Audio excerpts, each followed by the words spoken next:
Hello my YouTube family, आप सभी को देव उठनी एकादशी की ढेर सारी शुभकामनाएं। आप सभी पर विष्णु भगवान की कृपा बनी रहे। आज हम आपके लिए लेके आए हैं देव उठनी एकादशी का महात्म्य और व्रत कथा। देव उठनी एकादशी का व्रत, देव उठनी एकादशी का महत्व सबसे ज्यादा माना जाता है, क्योंकि इस दिन भगवान विष्णु अपनी योग निद्रा से जाग जाते हैं।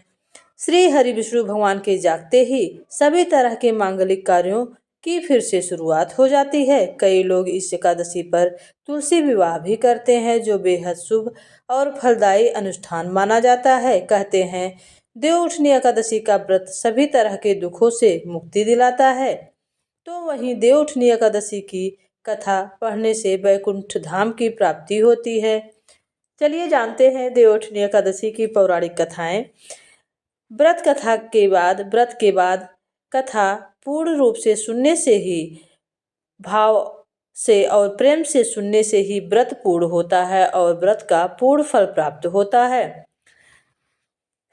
एक समय भगवान नारायण से लक्ष्मी जी ने पूछा, हे नाथ, आप या तो दिन रात जागा करते हैं या फिर जब सोते हैं तो लाखों करोड़ों वर्ष तक सो जाते हैं, जिस कारण आपके सोने से समस्त चराचर का नाश हो जाता है। इसलिए आप ऐसा करें कि नियम से प्रतिवर्ष निद्रा लिया करें। इससे मुझे भी कुछ समय के लिए आराम मिल जाएगा। लक्ष्मी जी की ये बात सुनकर नारायण भगवान मुस्काए और बोले, देवी, तुमने ये बात तो ठीक कही है।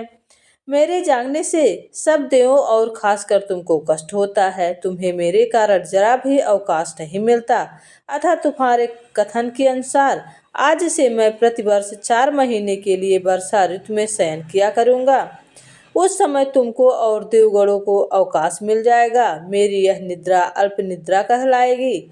मेरी यह अल्प निद्रा मेरे भक्तों के लिए परम मंगलकारी होगी। अतः इस दौरान जो भक्त मेरे शयन की भावना कर मेरी सेवा करेंगे, मेरे शयन और उत्थान उत्सव को आनंद पूर्वक मनाएंगे, उनके घर में मैं सदा तुम्हारे साथ निवास करूंगा। यह एकादशी की एक राजा की कथा। प्राचीन काल में एक राजा ऐसा था, जहाँ एकादशी के दिन राजा से लेकर प्रजा तक और यहाँ तक कि पशु अन्न नहीं ग्रहण करते थे, ना ही उस दिन कोई अन्न बेचता था। एक बार की बात है, भगवान विष्णु ने परीक्षा लेने के लिए एक सुंदरी का रूप धारण किया और वे सड़क किनारे बैठ गए। जब राजा वहां से गुजरे तो उन्होंने उस सुंदरी को सड़क पर बैठे देखा तो कारण पूछा। सुंदरी ने बताया, इस दुनिया में उसका कोई नहीं है। राजा उसके रूप में देखकर पूरी तरह मोहित हो गए और उन्हें रानी बनाकर महल चलने के लिए कहा। सुंदरी ने राजा की बात स्वीकार कर ली, लेकिन साथ में उसे एक शर्त रखी कि राजा को अपने पूरे राज्य का अधिकार उसे सौंपना होगा और जो बोलेगी, खाने में जो बनाएगी वही खाना होगा।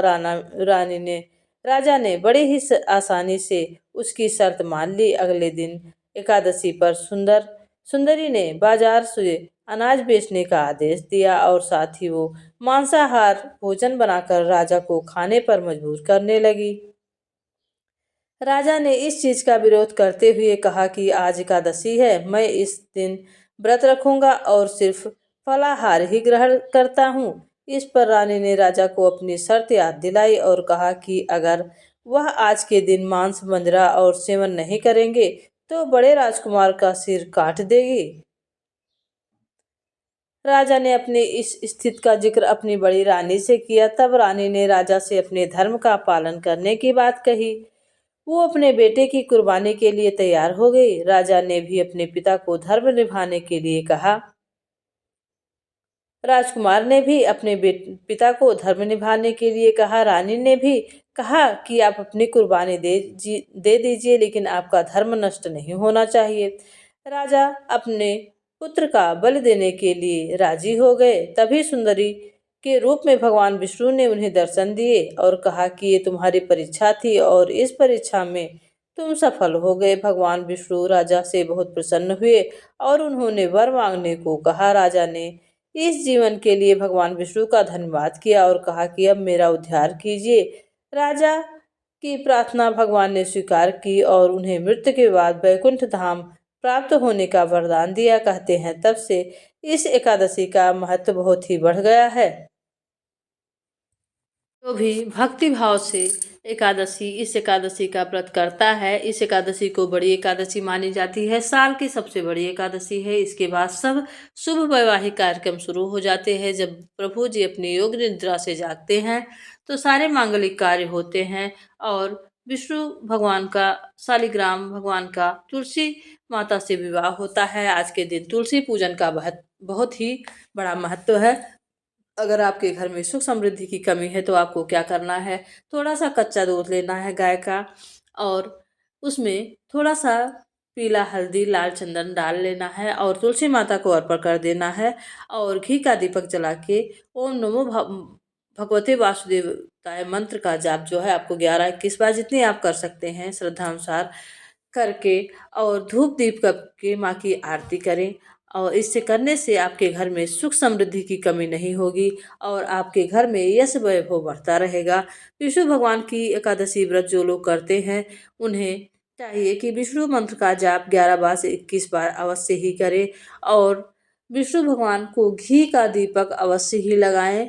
आंवले के वृक्ष के नीचे घी का दीपक लगाएं, आरती करें और भोले बाबा के मंदिर में एक घी का दीपक लगाएं, अपने घर के माता जी के मंदिर में घी का दीपक लगाएं और इस तरह से आज के दिन भजन कीर्तन करके जो लोग भक्ति भाव से प्रभु का ध्यान करते हैं, भजन करते हैं, मंगल कीर्तन करते हैं, उनके घर में कभी सुख संपदा की कमी नहीं आती। और व्रत के दौरान व्रत कथा अवश्य ही सुननी चाहिए। कई व्रत कथाएं हैं, उसमें से कोई भी व्रत कथा आप सुन सकते हैं, जिसे सुनने से आपको व्रत का पूर्ण फल प्राप्त होता है और आपकी सभी मनोकामनाएं पूर्ण होती हैं। तो आप सभी को तुलसी विवाह की ढेर सारी माता की कृपा आप पर बनी रहे, शालिग्राम भगवान की कृपा आप सब पर बनी रहे। आज के दिन बहुत ही जो है भक्ति भाव से तुलसी का विवाह होता है। जहाँ मंदिर हैं द्वारिका में और वृंदावन में बहुत ही बड़ी धूम होती है, बहुत ही रोचक जो है दृश्य होता है, बहुत ही प्रेममय भक्तिमय दृश्य होता है। जो दर्शन करते हैं इस समय वहाँ का वो भाग्यशाली होंगे।